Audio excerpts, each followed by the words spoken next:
So this is your end of night screen. You'll either get a success or a fail. Depending on how many waves there are, you'll get XP. If you get through, say, 3 out of 4 waves, you'll still get XP for the 3 waves you made it through. When you're making money, it seems a little unfair because some of the harder creatures don't give you money. Only creatures that seem to have pelts will give you money.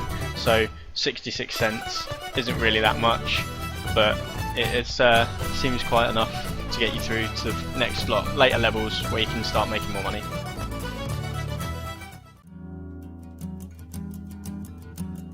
Oh, more characteristics. Let's look at the Grand Wolf. Again, hanging nets, wolf traps and spike traps.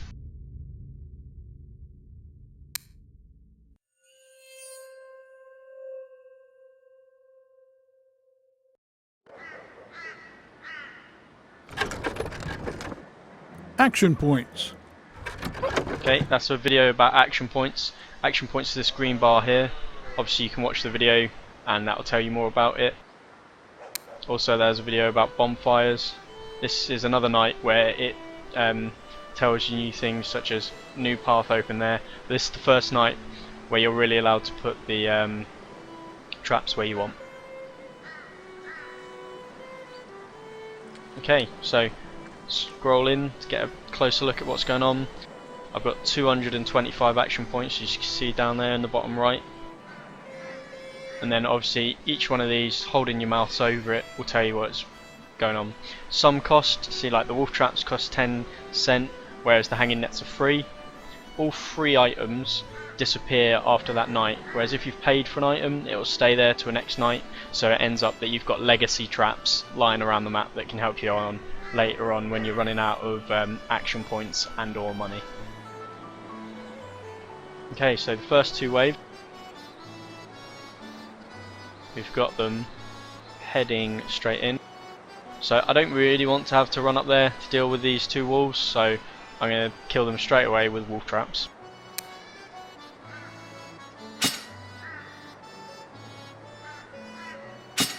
Got to make sure you get the wolf trap on where they're going to run. If you cluster the wolf traps too close together as well, the first wolf will trigger the first wolf trap, but the next one will make it through the wolf trap after it, just because of they might deviate off their route because they've just seen their mate get done in. So it's better to space them out, but as long as you keep them along the route. Okay, next thing we've got up here is one of these big daddies, a werewolf. I'm going to use a hanging net to take him down to most of his health and use an axe to kill him for the rest of it. Just in case he makes it through the hanging net and a little onslaught of axe, I've got a bonfire there which increases my fear factor by 10, I believe it is at the moment, and that will keep him away from me long enough for me to keep reloading my rifle and getting some pot shots off at him. Going to put another bonfire there as we look into wave 2. Wave 2, we've got 4 wolves and 2 grand wolves coming at us. Hanging net again to disperse these 4 wolves.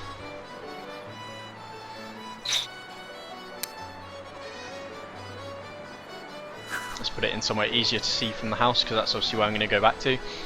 And then these grand wolves, there's not too much I can really do against them except keep the fear factor up, so I might even get another bonfire. And there's another bonfire. You can see I've still got 65 action points left. At this stage in the game you can't do anything with your spare action points, so I'd say just watch out. If you struggle on this night you can still spend more, but you shouldn't really need much more than what I've spent here. Let's go to start night. This is the first time we get to see this screen. It's your character menu. Obviously the little hint boxes are taking me through things. I've read them before, you can read them yourself, but I'm going to go through them anyway. Okay, so obviously these ones up here are your inventory slots. They're stuffs you're going to be using in game. So I'm going to put a health potion up in my inventory slots. All the stuff's stored down in these slots. They're not used during the game unless you've placed them within any of these usable item slots or any of these 3 gained items. So like say you got boots and armor, they'll go over this sort of area, and any sort of potions or spells will go up in this sort of area here. Got your ammo count, your 2 weapons, obviously with statistics for both. and your levels and what day you're on.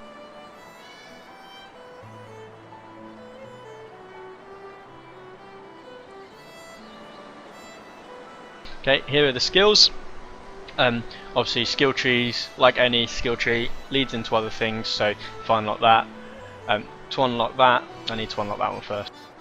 I'm level 2, so I've gained 1 skill point. First one I'm going to put it on is probably either my marksmanship for reloading or my bonfire.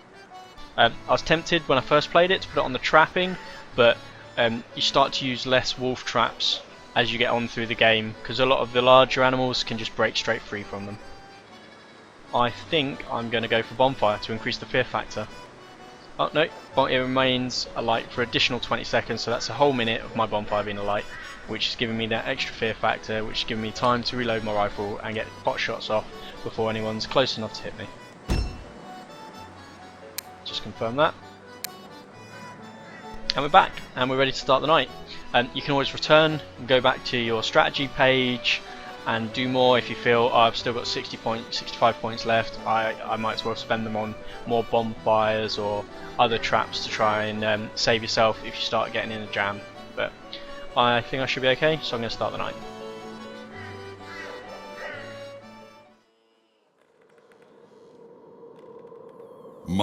Again, skipping the video. You can watch it if you want, it adds to the storyline of it, but I've seen it before, so I know the storyline. Werewolves want to get out of my poor little cabin, and I don't like that. Okay, so I'm going to have to use my shout ability here to lure this top werewolf into my hanging net. The bottom two should kill themselves on the traps. Let's go, dang it! Those sounds are the wolf traps killing those two that I set next to. One, and that's him down to a little health. Not going to reload. Wouldn't have had time to reload there, so I just hit him. And we're on to wave 2. Quickly is how they come about. A lot more quicker than the first night where we were watching. So this one's going to have to be more timed. Trouble.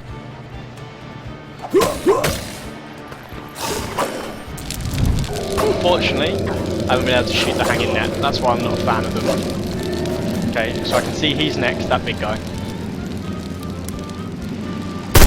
Headshot. That's giving me more fear, and they're scared of me again. Okay, a lot of pack are getting their feet above them so they can jump in at the same time.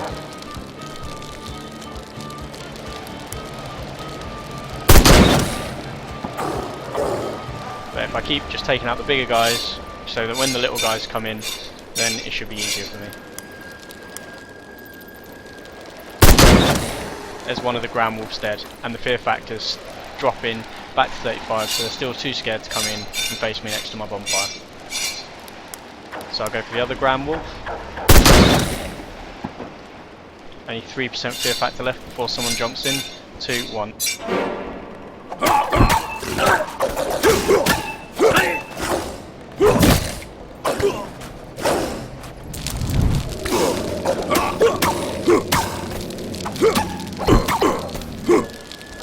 Drive that fear factor back up by lighting that other bonfire put down. Gives me time to rest, get my stamina back, and get ready for the next attack. Which is going to be coming in about 4 seconds, so I'm just going to wait it out. Don't need to bother shooting them, because they're just the normal wolves now, and I'm going to take them down pretty easily. I'm enraged, just in case more than one come at me at once, but it should be one at a time. Dispatched, waiting for the next one.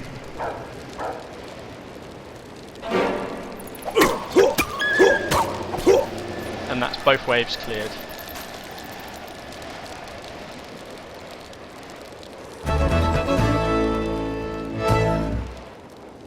As you can see there was a cooldown on my shout, so I couldn't do the same tactic for my hanging net as I did with the first one, which is the main reason I don't like hanging nets, because I have to operate them.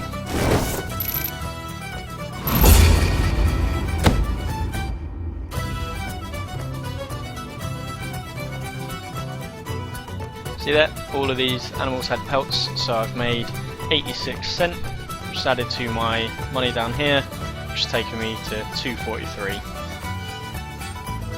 Let's go see what's in store for me the next night.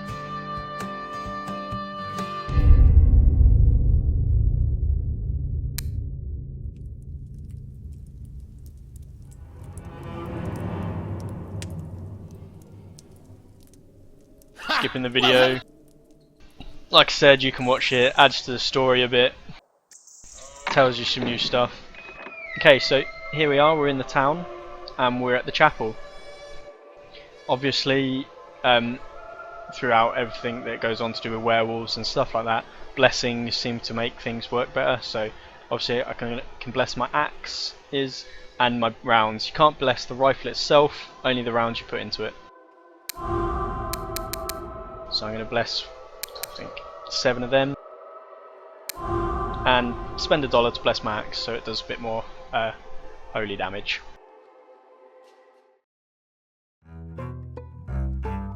Now this is the town of Wolf's Vale. We got the smith, the hotel, the general store. Start by going into the blacksmith. Here's where you can buy axes and such. This isn't the only place you can buy the axes. You also buy the axes from the Indian village when that gets opened up later on. So I wouldn't go out buying an axe straight away. I'd spend the money on the rifle first, because the axe does a good bit of damage with the holy blessing as it is. So I'm just going to leave the blacksmith for now.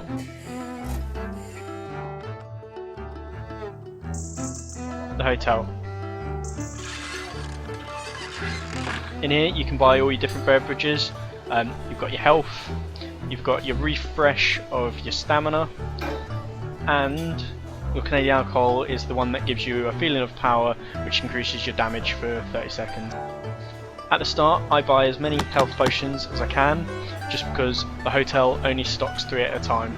So when you get to the harder levels, say you haven't been doing this, you could only have 3 health potions, whereas if you've been slowly trickle buying them throughout the game, you can end up with a larger amount of health potions towards the end. At the general store,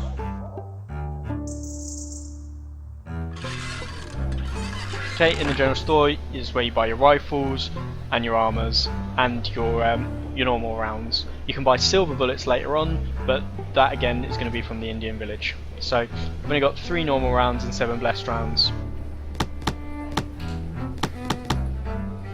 At 1 cent I'm going to take these up to 10. As with the potions, he'll only store, I believe it's 15 is the most bullets that he'll store in his general store at once. So if you keep letting yourself get down to really low, you're going to end up with no normal bullets, because you're going to then bless some, and you could end up with a smaller amount of ammo than you would if you trickle bought throughout the game.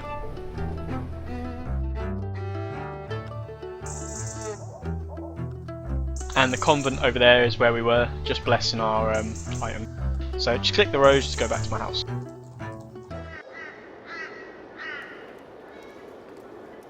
Bait, that's a good video to watch. Bait is very handy.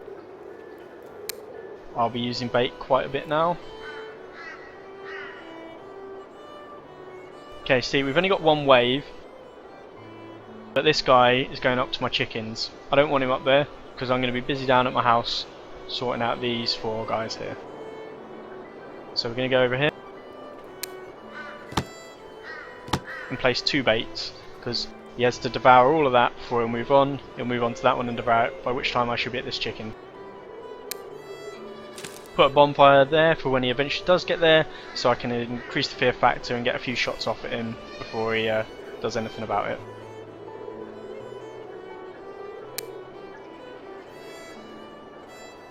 Just want to put bait there, just because this guy's going to come straight for the house, but I want to deal with these 3 first, so I'm only dealing with 1 wolf at a time.